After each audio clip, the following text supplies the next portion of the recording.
Hey, what's up guys? This is Cyclops. I'm here with Disciple, and today we're going to be going over my top 5 production tips. Tip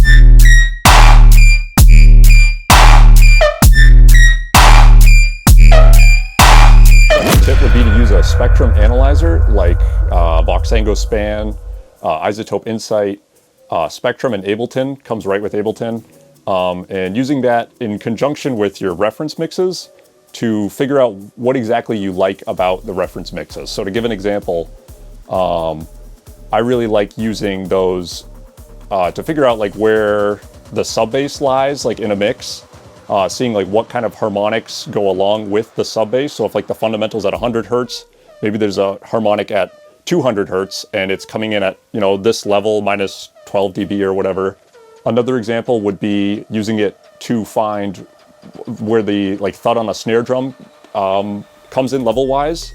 So using the spectrum and playing back your reference track and just seeing how high that thud fundamental comes in the track, and then trying to match it with your mix. My second tip would be using a spectrum analyzer again to keep your low mids under control. The low mid frequencies, around 100 hertz to maybe up to 400 hertz, have a tendency to get really muddy and kind of gross, and it can kind of clutter up your mix. Keeping a watchful eye on that area and using the spectrum analyzer to identify any problem sounds, any frequencies that might be too resonant or taking up too much room. I would think about respaces. A lot of respaces or neuro basses have a lot of frequencies jumping around in that range.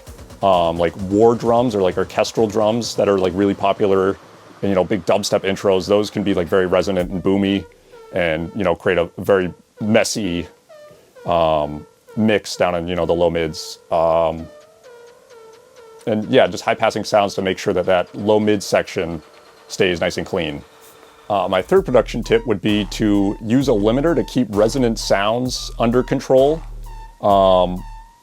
Oftentimes in dubstep, we're trying to make our mixes very loud, and that means making sure everything has its place and stays right where it's supposed to be. And of course, with a lot of sounds, they're jumping all over the place.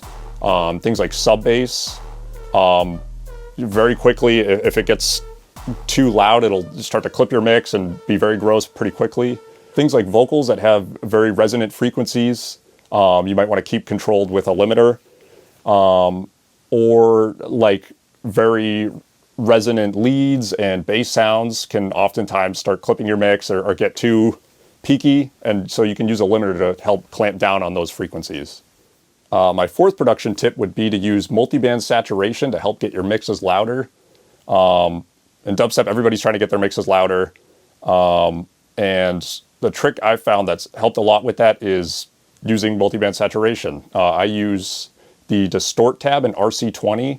It's really great because you can high pass off the low end and just focus on your mids up to your highs and just saturate those frequencies. I really like using RC20. The distort tab is great for just focusing on the mids and high end.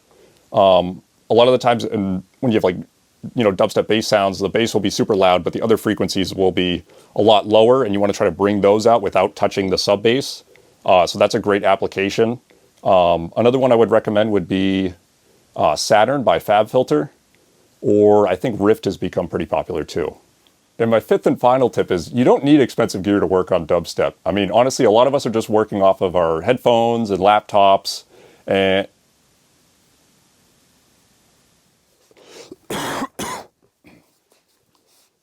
Yo, so there you have it, you guys. My name is Cyclops, and the Tearjerker EP is out now on Disciple. Make sure to go stream it, save it, show your dog,